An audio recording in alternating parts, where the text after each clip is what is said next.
Isang magandang hapon po sa bawat isa po na naka-tune in ngayon sa ating Facebook Live.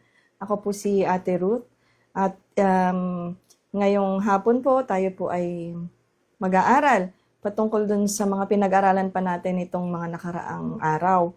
No? So yung topic po natin itong nakaraan ay kapag namatay ang isang minamahal, huwag gawin ang tatlong bagay na ito, no? Tayo po ay mga Kristiyano na dapat hindi na tayo gumagawa ng bagay na ito na tinuro sa atin nila Pastora AC, Pastora Cristel, Pastor Marlon.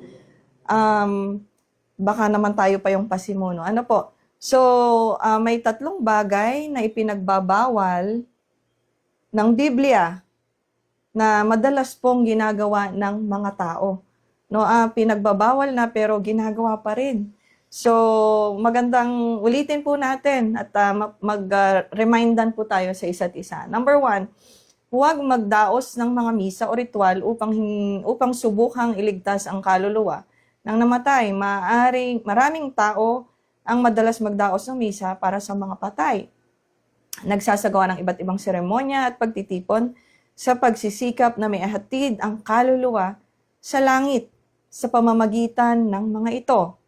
Usually, ginagawa po ito, no, itong mga tradisyon na to, itong mga seremonyas, itong mga paniniwalang ito, ginagawa po ito dahil ito po ay minanang turo. No, ginagawa nila po ito ng mga maaring kakilala natin, kahit wala namang basihan, wala sa Bible, hindi na-aral, hindi na-research, hindi alam kung saan galing po yung ideyang ito. No, yung mga seremonyas, yung mga bagay na hindi nakalagay sa Biblia. Na? So, bakit ginagawa? Kasi po ito ay minanang turo. So, nabanggit po ni Pastora AC, actually kasi ito po yung mga kinalakihan. Ano, yun na lang yung sasabihin natin. Bakit mo ginagawa? Kasi ito na yung tradisyon, ito na yung kinalakihan. So, nabanggit po ni Pastora AC regarding dun sa food offering, no, yung sa atang, yung usually sa mga Ilocano, sobrang mahilig sila sa tradisyon. So, ginagawa namin, pag nag-aatang po yung matatanda nung unang panahon, paghapon na, tapos na, busog na yung mga patay, yung mga kaluluwa, kung sinong kumain dyan, bata pa ho kami. Siyempre, may mga langgam na itim. Kakainin na lang namin yun. No? Hindi namin itatapon. Nung nalaman lamang ko, bawal po pala yun. So, praise God kasi may ganito po tayong pinag-uusapan para mapaalalahanan natin yung mga kilala natin, mga mahal natin sa buhay, sa mga tamang practices na sinasabi ng Biblia. Ito yung mga dapat na hindi natin gagawin. Amen po. So, itong mga bagay na ito ay pre-colonial beliefs. Ibig sabihin, hindi pa ho tayo sinasakop ng mga Kastila. No, wala pa si Magellan, wala pang Spaniards. Ginagawa na po ito. Ang food offering po, ito po ay ginagamit sa pag-aalay sa mga anito. So, nung nasakop na po tayo, nagkaroon na ng mix-up dun sa Catholicism, hanggang sa na-mix up na yung paniniwala nung pre-colonial, at ginagawa na po ngayon yan para mag-offer sa mga images. Like kami po, sa school namin before, nagdadala kami ng pagkain, nagdadala kami ng bulaklak. Inihahandog po namin nung time na yon. So nabanggit din po ni Pastora AC yung mga katuruan, yung mga tradisyon na yung 40 days. Saan ba galing to? No? Napaka-significant po ng 40 days pagdating sa Bible kasi andyan yung 40 days na and nights na nag-fasting si Moises, si Jesus Christ. No, andyan po yung Elijah's journey, andyan po yung Great Flood, no, 40 days, andyan po yung 40 years na sinamahan ni Moises yung mga Israelita patawid sa Promised Land, papuntang Promised Land. And nung time nung resurrection na, nung nag-resurrect na si Jesus Christ, nagstay pa siya ng 40 days dito sa lupa. So, nagbibigay siya ng instruction sa mga apostol, sa mga disipulo niya. So, I think yan yung ginagawang basehan na may 40 days, no? At asan ba yung iba sa time na yon? Saan yung mga kaluluwang ito during 40 days after nilang namatay? Ang sinasabi po is pag-alagala, or ang sinasabi ng iba ay nasa purgatorio or purgatory. Nandun sila for purification. So pag-aaralan po natin yan later on. 2 Corinthians chapter 6 verse 2, ngayon ang araw ng kaligtasan. Kaya, mga kapatid, sabi nga po ni Pastora AC, habang buhay, no, dun po yung sinasabi na pwede mong ma-acquire ang kaligtasan habang buhay. Hindi yung pag namatay na, tapos ipagpipray ka, tapos gagawa ng mga ritual para maidala ka ng langit. Wala pong ganon.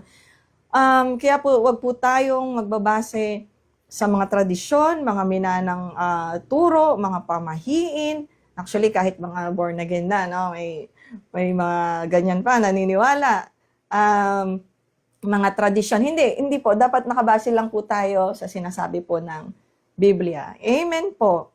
Ayun. So, number 2, sabi po dito, huwag makipag-usap sa mga patay at huwag makipag-ugnayan sa spiritual na mundo sa pamamagitan ng mediumship, pangkukulam, o pagpapatawag ng mga espiritu. Malinaw na pinagbabawal sa Biblia ang mga bagay na ito. Parang wala ka nang makausap na, na tao at kahit patay ay iniistorbo pa na huwag tayong makipag-usap sa patay. Ngayon, sabi po dito sa Deuteronomy chapter 18 verse 10 to 12, yun po yung sinasabi niya, ayaw ng Lord ng panggagaway, pangkukulam, ayaw niya sumasangguni ka sa espiritista, ayaw niya ng spirit mediums, ayaw niya ng magic, ayaw niya ng witchcraft. So, dyan po nakapaloob yan. Deuteronomy chapter 18 verse 12, sabi po dito, anyone who does these things, kung sinong gagawa ng mga bagay na ito, is detestable or abomination to the Lord because of these same detestable practices. The Lord your God will drive out those nations before you. Kaya nga napaalis yung mga nauna sa kanila dahil sa pagsamba sa Diyos-Diyosan. At actually sa King James Version yung abomination, ang ibig kong sabihin ng abomination is sobrang disgusted po ang Diyos sa mga gantong practices. Sobrang nandidiri. Yung yak, yung ew, yung ganon. No, sobrang hindi acceptable sa Panginoon yung bagay na ito. Kaya nga po sinabi ng Lord beforehand, bago pa po na nagpunta ang yung mga Israelita doon sa lupain na yun, na wag ninyong gagayahin yung mga ginagawa nilang practices ng mga taong nakatira doon. Sabi po ni Pastora Cristel, bakit kaya? Kasi curious kasi. No, yung curiosity nila dun sa bagay na yon. Amen. Kaya po andun na nga yung warning beforehand kasi alam na natin ng mga tao, tayo ay curious, 'di ba po? Iba po yung pag naalala mo lang yung mahal mo sa buhay. Naalala niyo po nung nag-Facebook Live si Pastor Boy, sabi niya, Nay, Tay, namimiss niya hindi niya tinatawag, hindi siya kumukuha ng baso, hindi siya nag-spirit of the glass, hindi. Yung nakikipag-usap ka lang na, Nay, Tay, sana nandito ka. You're just wishing.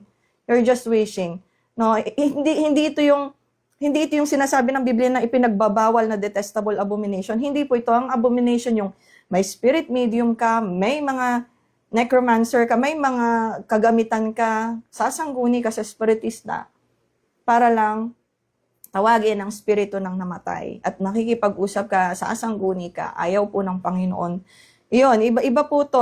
Itong bagay po na to kasi ay pagan practice. Isa po sa mga pagano na gawain. At ito po ay pag ginawa, magbubukas po ng spiritual na pintuan, spiritual door or portal. Di ba po na pag-uusapan natin nila Pastor Boy yung portal. Sabi niya, magbubukas ito ng pintuan sa'yo at makakapag-entertain ka ng mga espiritu na hindi sa Diyos. Nagtatawag ka, nag-iimbita ka ng mga espiritong hindi sa Diyos, mga nilalang. Ano pong tawag dito? Mga familiar spirits. Naalala ko po nung nagbebiyahe pa ako sa papuntang Zambales, si Pastora Abby pa po nun yung pastor doon, yung simbahang walang ilaw, no, brown out ng ilang taon. May nakasabay po ako doon. Nag-promise ako kay Lord na that time na, Lord, susulitin ko yung pamasahe ko. Kada makakatabi ko, mag-share ako ng gospel, ganyan. So, ang nangyari, ang nakatabi ko po noon ay isang spirit mediums. Ang paniniwala niya ho ay ginagawa niya po ito ay isang misyon na pinagawa ng Diyos sa kanya. Sabi niya, hindi ako nagpapabayad. Ito ay misyon ko sa Panginoon. So, nagpe-pray ako paano ko ma-sharean to Ayan, so sa grace ng Lord, na-sharean ko po siya, ay wala na siyang idadahilan kay Lord one day. Kung itinuloy niya yung ganong gawain. Basta andyan ka para sabihan po natin yung mga taong naliligaw sa paniniwala. So, sabi niya, libre lang, nagkakawang gawa ako, papasapian daw niya yung katawan niya sa namatay, sa espiritu, para kakausapin ng kamag-anak. So, diring-diri, disgusted, this is abominable thing, na ayaw ng Diyos ang bagay na ito. Amen po. Bakit po kaya ayaw ng Panginoon? Kasi gusto ng Lord na sa Kanya lang po tayo sasangguni at hindi sa mga bagay na ito. Amen po. Pero bakit pa rin sumasangguni? Sabi nga po, di ba, na kahit nasa Biblia na sumasangguni, ginagawa pa rin. Bakit po? Kasi po, maaaring hindi po nagtitiwala ang tao sa Diyos. Mas nagtitiwala sa spirit mediums, no? So, kahit born again na, may nasharean po kami noon na actually, nag-worship pa nga kami, pero pagdating ng ikagantong araw, pupunta sila sa baler kasi magpapagamot sa born again din na faith healer. So, kahit pala born again, pwedeng maging faith healer. So, dapat rooted po tayo sa Bible, para hindi po tayo maligaw. Or, bakit ginagawa pa rin ito? Kasi po, hindi nakakarinig ang tao mula sa Diyos, kaya umaasa na lang po sa mga ganito pong sistema. Katulad ni Saul, hindi na niya naririnig yung boses ng Diyos. So, kinailangan niyang magpanggap, di ba? Nagbihis siya. So, para lang tawagin yung spirito yung kaluluwa ni Samuel. Okay po.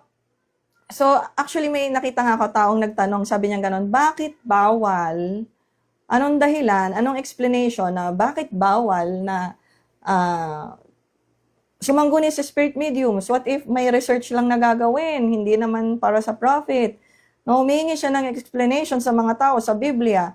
Bakit? Siya daw ay nag-backslide. Christian siya, nag-backslide daw siya noong 2016 during Trump admin. At humihingi siya ng explanation, baka sakaling bumalik daw siya ulit sa pananampalataya. May nag-comment nga sabi niya dun sa taong yon, Cat reads more Bible than you do. Sabi niya, so mas yung pusa mo, mas nagbabasa pa ng Bible kaysa sa'yo. So, binara po siyang gano'n, no? Ito po mga kapatid, when God said it's a sin, no what ifs, no hows, no why. Wag na nating tanungin, wag na po tayong makipagtawaran sa Panginoon kasi hindi palengke ang Diyos. No? If it's a sin, period. With T, period. Wag mo nang questionin. Mahilig tayong humanap ng sagot, di ba po? Sabi nga ng Biblia, may mga bagay na sa Diyos na lamang. Or one day, pwede mong tanungin pag nagkita po tayo nila Lord. Okay? So, sa ngayon, kung ano yung sinabi niyang bawal, sundin po natin. Amen? Number 3. Sabi niya po dito, huwag manalangin para sa kaligtasan ng mga patay. Maraming tao ang nagsasabi, mabait siya nung nabubuhay pa siya, baka pwede pa natin siyang ipagdasal para mapunta siya sa kaharian ng langit. Jeremiah 22:10. Jeremiah 22:10, do not weep for the dead king or mourn his loss. Rather, weep bitterly for him who is exiled because he will never return nor see his native land again. May tanong nga po dito si Pastor Marlon. Ang sabi ni Pastor Marlon is, eto po. Sabi po ni Pastor Marlon, may tinuturo ba ang Biblia na maaari pang magbago ang walang hanggang kalagayan ng tao matapos siyang mamatay? So, actually, nilinaw na po ng Biblia sa Hebreo chapter 9 verse 27, it is appointed for a man to die once and after that, judgment na. So, Bible naman na po yung mag-explain. Ngayon, nabanggit nga din po ni Pastor Marlon na walang mag-u-turn na eroplano para sa'yo. So, there's no such things as kailangan maipag-pray mo itong taong to, mabait naman dahil pag pinag-pray mo, pupunta pa sa heaven. Amen. So, saan ba yung, anong katuruan po ba ito? Anong doktrina po ba ito? Saan po ba nakuha yung ganitong katuruan? So, anong tawag sa doctrine na ito? Ito po ay doktrina ng purgatory or purgatory. So, may tinatawag po kasi tayong mga deuterocanonical books. Yung deuterocanonical books, ito po yung 7 books na dinagdag. Ang tawag po dito ay 7 extra books. Pero, ang nangyari po kasi, sa ating mga Protestant, tayo po ay mga Protestante, di ba po si Martin Luther, yung Protestant Bible ay in-exclude na. These 7 extra books were excluded dun sa dun sa Protestant Bible kasi originally ang Old Testament ay nakasulat po sa Hebrew. Ngayon, itong Deuterocanonical, kasama ang Macabeo, doon po babasahin natin mamaya. Yung part na yon nasulat po sa Greek. Originally, ang Old Testament, dapat nakasulat po yan sa Hebrew. So, from Greek, translate lang nila sa Hebrew, sinali na po nila sa Old Testament. So, hindi acceptable. Amen po. Ibig sabihin, yung first canonized kasi, na-canonize na tong Bible eh. Parang second canonized na yung Deuterocanonical na mga books, yung mga extra books na yan. Sa atin, hindi natin ito ina-accept. No, explain pa po natin mamaya. Kasi, actually, may conflict po ito. Like, sa Bible na ginagamit natin, yung Hebrew or Jewish canon, yung pinakaunang na-canonized na book is, ang paniniwala natin is by faith that we have been saved. Yung salvation natin through faith, through the grace of God alone, diba? Through faith. Okay, samantalang dun sa extra books, ang tinuturo po nito, sabi nga po, ay pwede kang maligtas. Kahit patay ka na, ipagpe-pray lang natin yung kaluluwa mo. Amen po. So, napakaganda ng history ng Bible, no? Yung canonization. Actually, parang ganito po, no? Lahat naman po yan mga writings mga writings. Pero iba po kasi yung inauthorize ka ng simbahan na kumolekta ng mga writings versus dun sa collection of writings na meron ka, collection of authorized writings, yung mismong book, siya yung may authority. Iba yung sabi ng simbahan, mangolekta ka ng mga writings, tapos isasalin natin. No, so yung church yung nagbibigay ng authority. Iba po yung meron kang collection ng mga authorized writings. Yung book itself ang may authority, hindi ka lang kumuha ng mga. So nangyari po sa yung 7 extra books, ito po ay inalaw lang ng church to collect. Sa totoo lang, ito ay parang part ng history. Like for example, buhay ni Rizal, buhay ni Bonifacio, kinuha mo, nilagay mo sa isang libro, pinagsama mo. So parang ganun po 'yon. At sa Bible natin, hindi ganun Hindi gusto ng Lord na kumuha ka ng mga kung ano-anong history. Siya ang namimili ng mga gusto niyang ilagay sa libro na pinababasa niya sa atin. So yan po ngayon yung ating Bible. So tingnan natin dito po sa Book of Macabeo. So ano lang to for our reference ha. Ito po ay nasa Biblia ng ibang relihiyon. Sabi niya po dito sa Book of Macabeo, ito po si Judas Macabeo. Siya po ay isang leader, Jewish leader, at namatay po yung mga sundalo sa isang labanan. At sa time na to, nangolekta po siya ng pilak. I-paraphrase ko na lang, or sige, basahin ko na lang. Na nagpalikom siya ng mga kaloob na umabot sa halagang 4 na librang pilak. Ito po ay upang ihandog na pantubos sa kasalanan. Ginawa ito ni Judas sapagkat naniniwala siya na muling pagkabuhay ng mga patay, kung hindi siya umaasa na ang patay ay muling mabubuhay, magiging kahangalan lamang ang pinanalalangin pa ang mga namatay. Dahil buong kanyang paniniwala, ang lahat ng namamatay na natiling makadiyos ay tatanggap ng dakilang gantimpala. So, sabi niya po dito, ginawa niya ang paghahandog na iyon upang ang pagkakasala ng mga namatay na ito ay patawarin. Dito pa lang po makikita nyo na mali na po yung paniniwala. Bakit po? Kung makadiyos talaga sila, talagang automatic makakasama na sila sa muling pagkabuhay. No need na ipag-pray nila. Kung naniniwala si Judas Macabeo na makadiyos, mabuting tao at makadiyos, no? May relasyon sa Diyos, yung mga fallen soldiers, hindi na niya kailangang ipag-pray. Bakit? Automatic pupunta na po sa langit yun. Hindi niya kailangang ipag-pray. Ngayon, ano nangyari? Assumption niya lang po ito na pag naghandog siya, papatawarin siguro. Bakit po? Ito po ay actually misleading nga po to. Ito po ay teorya niya lang. Hindi po ito factual. Ito po ay assuming niya lang. Ito ay inassume niya lang. Ito ay teorya niya lang. Ang ibig sabihin po ng theory, ito po ay observable evidence or data. Ang ibig sabihin, kailangan makita ng mata mo. Hindi niya pa nakita ng mata niya, wala rin nakasulat sa Bible, na pag pinag-pray mo yung namatay, pupunta sa langit. No? Wala pa siyang nakita. So hanggang ngayon ay, for me, at sa ating mga Kristyano, ito ay teorya lang. Ito ay inassume niya lang. Assumption niya lang. Amen po. So, meron din po siya ditong, meron siyang, ang tawag dito yung verse na supporting verse. Okay, ito po yung pinagmula ng salitang, ng doktrinang purgatorio. So, ito po yung mga basis niya. Bilisan ko na lang po. Ito po yung mga basis niya, yung mga supporting verses niya sa 2 Timothy chapter 1 verse 16. Ito po ay tungkol kay Paul and Onesiphorus. So, actually, hati po ang Bible scholar. Sabi kasi nila, si Onesiphorus, patay na. Sabi naman ng iba, baka on a mission trip lang. So, kasi argument number 1, sabi niya, for the sake of argument, pag-usapan lang natin. Argument number 1 is, sabi niya, nila, patay na siya. At pinagpipray ni Paul yung namatay. Tignan natin kung totoong pinagpipray ni Paul yung namatay. Kasi ito yung basis nila. Sa 2 Timothy chapter 1 verse 16, patay na daw siya kasi yung greeting sa pamilya na hindi na kay Onesiphorus. Pero ang sabi nga ng ibang argument, nasa mission trip. 2 Timothy chapter 1 verse 16, may the Lord show mercy to the household of Onesiphorus because he often refreshed me and was not ashamed of my chains. So hindi daw si Onesiphorus yung grinit niya, no? Yung sabi niya, Lord show mercy to the household of Onesiphorus. Dito may sabit na naman doon sa doktrina nila.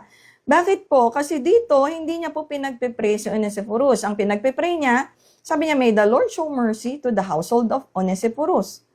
So, may butas po doon. Ito po naman, sabi daw nila dito, pinagpe-pray na daw ni Pablo si Onesiphorus kahit patay na. 2 Timothy chapter 1 verse 18, the Lord grant unto him that he may find mercy for the Lord in that day. Okay, unang-una, may argument. Sabi, patay na. Sabi ng iba, buhay pa, maaring nasa mission trip. For the sake of argument, sabihin po natin na, ito na lang po mga kapatid. Pwede ko rin namang sabihin na, sana magkita-kita tayo sa langit one day. Pare-pareho tayong buhay, pero pinagpe-pray natin. So, could it be buhay o patay? Walang nakalagay dito na pinag-pray niya ang patay. Nagpe-pray siya na sabi niya, the Lord grant unto him that he may find mercy of the Lord in that day. Amen? So kahit buhay, pwede mong ipag-pray yun na, sana makapunta tayong langit, no? Yung awa ng Diyos, yung pagmamahal ng Diyos ay makapagdala sa atin sa langit. So ginamit po nila itong mga verse na to parang maging supporting verse dun sa kay Macabeo. So hindi po siya hindi siya tugma, no? Conflict pa rin. Punta po tayo dito sa actually kasi may tinuturo po ang simbahan na ito na klase ng sin, like, di ba, meron pong silang mortal sins na tinatawag, may venial sins. Mortal sin is yung kasalanan na ito, sobrang grave ito, ang pwede lang makapagpatawad dito yung through confession, mangumpisal ka sa pari, or humingi ka ng tawad bago ka namatay. Pag namatay ka, walang kumpisal, walang repentance, pupunta ka na agad ng impyerno. May tinatawag din po silang venial sins. Ito po yung sin na yung lesser evil, yung mild lang. No, yung hindi naman, it won't cause you to, yung mag-separate ka kay Lord. Hindi.